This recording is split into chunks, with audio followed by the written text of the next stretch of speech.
Sanibonani, uDr. Thabile with the Blue Clinic, with Clinic Yamadoda eseThekwini. It's Friday today, we're all excited. The Blue Clinic, Mago Friday, we wear uniform. we wear uniform on a Friday. Please like this video, please subscribe, and please press the notification button so that you'll know masinezinto ezintsha esifakile. Since namhlanje we've made a decision. Ngiyazi ukuthi I promised ama-topic awu-3 but namhlanje ngidecide ukuthi no, angabi u-anti namhlanje ngithi kuba exciting kancane. Singathele ukukhuluma ngey'ngane, but maybe I'll make a video later on if I get a chance. I'll make another video. I'll try and make that video, but today as premature ejaculation. Premature ejaculation, basically it means udedela ungakafuni ukudedela no partner wakho engakafisi ukuthi udedele. Ngiyazi ukuthi mawuthi premature ejaculation, everyone wants to know isikhathi ufanele uthathe isikhathi esingakanani. Yes, by definition fanele ungabe ejaculate kuthatha 5.7 minutes ukuthi kufike isikhathi from the time penetrator to the time udedela.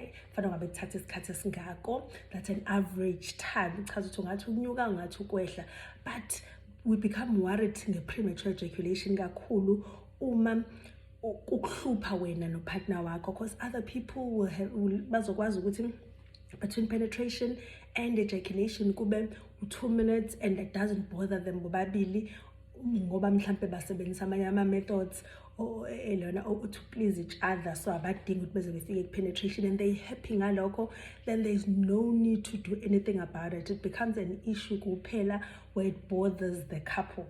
Abanye abantu futhi umfica umuntu ethi ayenza 30 minutes kodwa ngifuna 45 minutes, yabona ukuthi then it becomes an issue kodwa umuntu ebe ethatha isikhathi eside. So more than anything, it's a very personal subject. Akusho ukuthi silinde isikhathi, and I don't think khona umuntu during sexual encounter ohlale buki washe and wait washy 5.7 minutes then I'm fine. It's all about, are you happy by the time udedela? Are you comfortable yini? Uyajabula, ni happy nobabili, and it's not a one-sided thing, because what I've noticed ngokusebenza Blue Clinic is that most males ayeza to our clinic. Mayifike Blue Clinic akhala ukuthi ama-premature ejaculator, most of the time people will present alone ekuqaleni. Yeah, there are those good lona wives that accompany their men, or the good men that will tell their wives that they're getting help. But uthole ukuthi later on masebefika bobabili, and during couple therapy you discover ukuthi actually the guy thinks there's a problem, the woman is fine, the guy thinks the woman has an issue. So ngizama ukucacisa ukuthi when it comes to premature ejaculation, it's a matter of ukuthi nina as a couple nizizwa kanjani, and as males stop thinking the premature ejaculation not. Yes, I agree, it's valid if you're not happy with the, but maybe you should communicate no partner wakho, because when you might feel like, oh, I only take 30 minutes. Kanti partner wakho feels like the 30 minutes it's too much for them. They do not want to engage in penetrative sex for this khatheside kanjeni, okwenza ukuthi sibone ukubaleka ukuthi when it comes to sexual issues phela it takes 2 people ukwazi ukuthi kwenziwe sexual activity. So it takes 2 people ukuthi kukwazi ukubonakala ukuthi kunenkinga ethile yini ekamereni. Today I decided to keep a bit of notes, because I realized if I just talk I miss certain things. Then when I view the video later on I realized I forgot to say this. If I look down, Bobby, I'm just checking ukuthi sengisho yonke into engifuna ukuyisho yini. Mase kuthi okay, there was a survey here that was done in the USA. Kuzama ukubona regarding indaba ze premature ejaculation, bezama ukubona ukuthi abantu bafisa ukuthatha isikhathi esingakanani when they're having sex, and the results kwabonakala ukuthi abantu bafuna ukuthatha between 7 and 13 minutes ukuthi bekwazi ukuthi be-reache ilona be-reache orgasm, babona ukuthi lokho kwesikhathi esikusona isi-right. Niyabona kubuyela ekutheni sithe the average time is 5.7, kodwa abantu bafuna ukuthatha isikhathi that's actually longer, which is 7 to 13 minutes. Okubonisa khona ukuthi majority of people abacabanga ukuthi bane-premature ejaculation actually do not have any sexual issues abanayo. The premature ejaculation abacabanga ukuthi banayo. Mase ukuthi going back to iphuzu lokuthi it is extremely important ukukhulumisana no-partner wakho when it comes to these issues. And sikwaziyo ukuthi quite a significant percentage of people struggle with premature ejaculation. Siyazi ukuthi 1 in 3 males struggle with premature ejaculation, 1 in 3. And siyazi ukuthi ngalokho kwenza ukuthi bebe baningi kakhulu abantu shame. 1 in 3 is not a small number. That's a significant number abantu ukuthi struggle with premature ejaculation. And premature ejaculation, like most diseases, in a classification esetshenziswayo. Abantu abasheshe bededele bahlukene ngeindlela ezimbili. Kufike khona labantu sibabiza ukuthi they are primary premature ejaculators, and kunama secondary premature ejaculators. The primary premature ejaculators are the people that from their first sexual experience, they've just been struggling. Bayahluleka ukubamba, bayashesha ukudedela. Isikhathi esiningi sithola the young ones, isikhathi esiningi benaleyo nkinga. Mase kuba the secondary premature ejaculators ke ukuthi as you age, as you develop other issues, mase iyavela premature ejaculation. The difference and significant between these two groups is that I'm a primary premature ejaculators, within a minute they're done. I'm a primary premature ejaculators, kuyashesha kakhulu. They just go in, they're gone, go in, they're gone. While the secondary premature ejaculators, what I tend to take is kashana. They're still not happy with the time they take, but it's still a bit better than the primary premature ejaculators.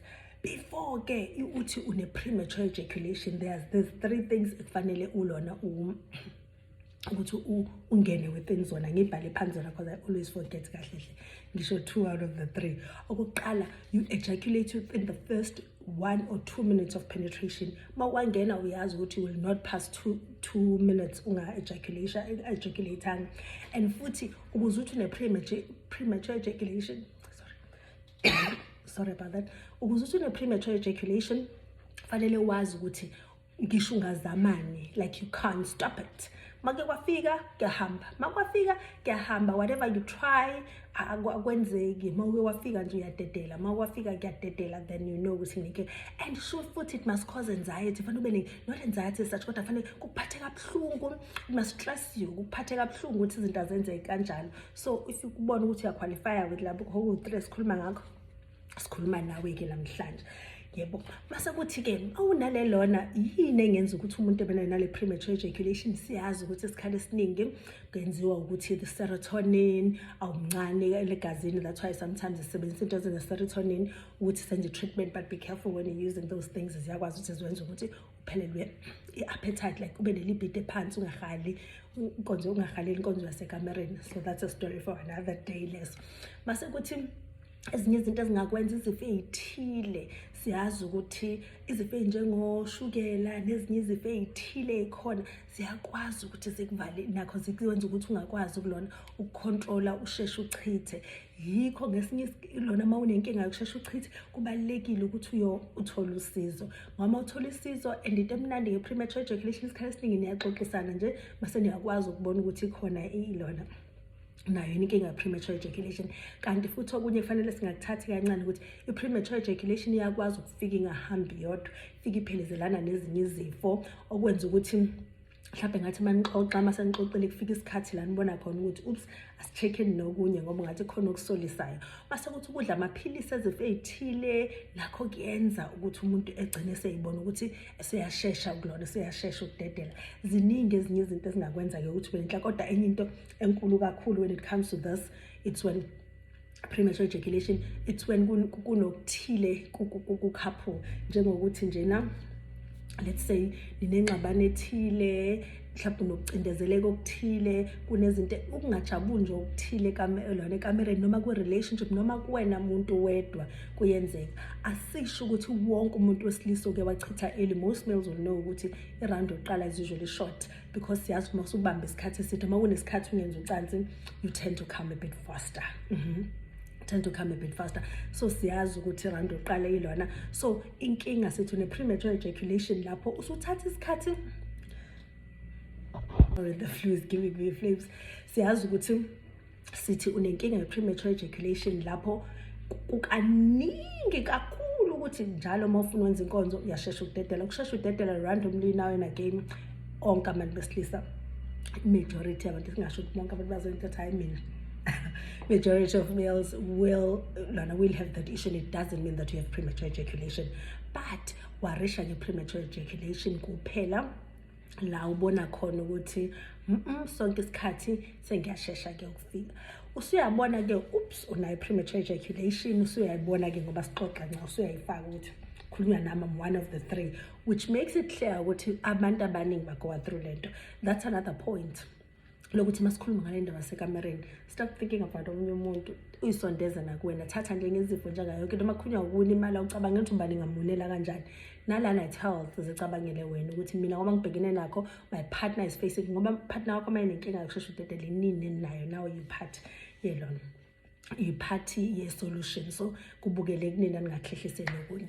Let's say usuyabona ukuthi yethu le nkinga we can relate, yini ke singayenza lapho? Kunezinto ey'thile ongayizama ngaphambi kokuthi ubone udokotela noma uyozama i-treatment yalokhu. Ezinye izinto nje ningayizama ekhaya, okokuqala ukuthi nizame ukuthi the withdrawal method, ukuthi nizofike nenze ucansi, mase kufika lana excitement isinkulu kakhulu, withdraw uthi ukulinda, then uqhubeka, ungalindi phela kuze kuphele i-erection obviously, kodwa mase uyaqhubeka. Enye into abanye abantu abayenzayo that when they withdraw, to keep it romantic, ukuthi ecansini kuhlale nine vibe, ukuthi mase ukhiphile, your partner will just squeeze ilona i-penis. Mase isqueezile, then mase nizuthi kuyehla kancane niqhubeke. You can do that multiple times. Obviously we don't make it an activity to go out, squeeze. You continue with the whole sexual thing so that it will be pleasant, kube party lona yocansi. And with lona abantu abaningi abenza lonke babona ukuthi uthando, but actually they improve isikhathi abakwazi ukuthi besihlale, akwenza ukuthi kuba ngcono. Yabona na let's say manje wenzile kade uhlala 2 minutes, then when uqhubeka uzobona ukuthi 2 minutes 30 seconds nani kenza ukuthi kube nesama improvement aphezulu kwalokho. Kanti futhi ezinye izinto ke abanye abantu abayisebenzisayo, we know ukuthi khona sprays, gels, izinto ey'njalo that you can ungayisebenzisa. We also have at the Blue Clinic nathi this a little gel, unfortunately ngisiphethe manje. Mangenza enye video, I'll just show you guys what happens manenza lama gel. Siyazi ukuthi sihlala sithi sebenzisa condom ofaka ama gel ngoba azokwehlisa uphani, but there's a trick again. Sengifake intweni ke manje. There's a trick yokuthi umuntu last longer without using a condom. When you're using those gels, when you're using those sprays, we know, we always emphasize ukuthi use a condom ngoba mangasebenzisanga i-condom uzozizwa uzoba ndikindiki. Basically you become numb. Then if you penetrate your partner, the gel ogwena uzothita your partner, and we know that women take longer to reach orgasm, so it takes them long vele manje usumfaka i-gel ezomdelay even longer, which makes women don't enjoy sexual intercourse makwenziwa kanjalo. But umuhamba nami kufake intweni, what we do for avoid that situation. And let's say, I know a lot of married people just don't like using condoms. I don't know why, but they don't, because it is a form of contraception. Yeah, but again, if people choose not to, sorry again. So you use this cream, you apply it, like 20 minutes before sexual encounter. Then, leave it on for about 20 minutes, then wipe it off. Izobe ingasekho la ngaphezulu, so it gives you that allowance ukwazi ukwenza ucansi ngaphandle protection. But again, it's a topic for another day again about condoms and stuff, because we're not encouraging people to have unprotected sex in situations that adults abenza a decision ukuthi is this safe, this is not safe. It's a very personal decision, but it's a safety issue as well. Mase kuza kule ndaba mawuqhubeka lapho mangasebenzelanga lokho, I'll advise you to see someone, because there's medication that can actually be prescribed to you ongayisebenzisa ukulona uku-improve lokho. And I find khona ama-antidepressants athile sikwazi ukuwasebenzisa, kodwa masiwasebenzisa vala inhliziyo yocansi, which doesn't really help you much. Uzodla into mase kuvala inhliziyo yabona inkinga zakho, you just moving inkinga awuyiqedi. There are other options, there are drugs ongawasebenzisa immediately before wenza ucansi, khona thatha isikhathi esincane, khona thatha isikhathi eside. And there are other tablets that we can give you ube nje on chronic daily treatment, yenza ukuthi mawenza ucansi ungasheshi udedele. There are other treatment options that are available, kodwa mawuzizwa nje ukuthi unale nkinga, you've tried everything, you can always try and get help. When it comes to sexual health, male sexual health and sexual health, that's my passion. That's what I wake up to do every day. Love it to bits. So I always have an issue with ukuthi makhulunywa ngento zocansi, and people tend to think ukuthi we are not focusing on health, sesenza izinto mhlambe that are fun nani. No guys, I will belesela in each and every video that sexual health is health, sexual health iphathi yempilo. If you want to be happy, ngokuphelele, if you decide to have sexual intercourse, you must be sexually happy. Being happy means different things for different people, and don't fall for pressure. Izinto oyibona kuphi nezinto eyishiwo kuphi. Iba personal. Sexual health is personal to you and your partner. That's why we always encourage that whenever you think there's a problem, you and your partner must talk about it. You and your partner fanele be on the same level, because I see a lot of males thinking kunenkinga while the partner doesn't think kunenkinga. So you deal with the issue as a couple, masanibonile ukuthi yes niyavumelana ukuthi khona nani, then you decide ukusukuma nizothola usizo, because sometimes people will come and sukuma bezothola usizo, then while bezofuna usizo, then you discover ukuthi actually inkinga ekhona ngapha ayikho ngapha, but that's still part of treatment ukuthi sibone ukuthi uhamba kanjani, nibona ngendlela efanayo, nibona ngendlela engafani, and being able to talk about sexual things no partner wakho kwenza ukuthi it makes you stronger, because it's a very difficult subject njena. So manikwazi ukuthi nikhulume nibonisane ngezinto ey'njena, and males find it intimidating, kubuhlungu kunzima, bathanda indaba zokukhuluma indaba zocansi, because they feel like it's a weakness. No, niyakwazi ukunikazana amaphilisi e-BP, niyakwazi ukunikazana amaphilisi amathambo, amaphilisi whatever enwaphuzayo, kodwa why mase kufike ekamereni feel ungathi into ehlukile. Sexual problems, they don't mean khonto yenzile. It's not a punishment, it's not a sign of weakness, it's not yonke leyo nto, it's just sexual health. So mubhekene nenkinga sekamereni, khulileka, they are happy, friendly places that are willing to come and walk with you, ngaphandle kokulwisana nawe, ngaphandle kokuzizwa ufile umncane ubuqonda ukuthi kunenkinga, and inkinga kusho lutho ngawe or your partner or your relationship noma into enjalo. uDr Thabile, Weather Blue Clinic, clinic yamadoda eseThekwini. Thank you very much for ukubuka kuze kufike lana. Please like, subscribe and hit the notification button. I really appreciate each and every subscriber. I am sitting at 901 subscribers. Thank you very much. Siyafika 1,000 soon. Thank you very much for the support. Thank you. Sorry, battery yami kade ifuna ukucisha. Thank you very much for the support. I really appreciate it. I've been wanting to enter this YouTube channel. Then I opened it a while back. I think I only posted one video of some interviewing and I posted into a Gagasi once, one of the Gagasi shows, and I lost interest for a long time. Then I can't even use my camera, I can't even use it, until I was like, put a phone, expensive phone, like keep it basic, because I was thinking, if I set up a camera, I can't even do my settings on the camera, I need lighting, I need to edit. I was worrying about zonke until I realized, put my phone, just share the content. Later on, maybe when I have energy and strength, I'll worry about the quality of video, but right now, I'm sure you get the content, and let's just deal. Nalokho kwamanje ninginike ithuba loku-improve. I'm sure I'll improve at some point and do a bit better.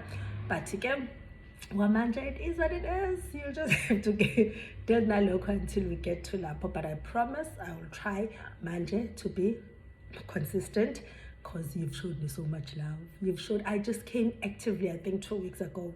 2 weeks ago, I actively started making videos, because I've been sharing stuff from my TikTok, because my TikTok was doing very well before it disappeared. Account it was doing well, so I used to take stuff and posting up, but I was like, I can actually just make stuff for this side. Thank you for the support. Bye.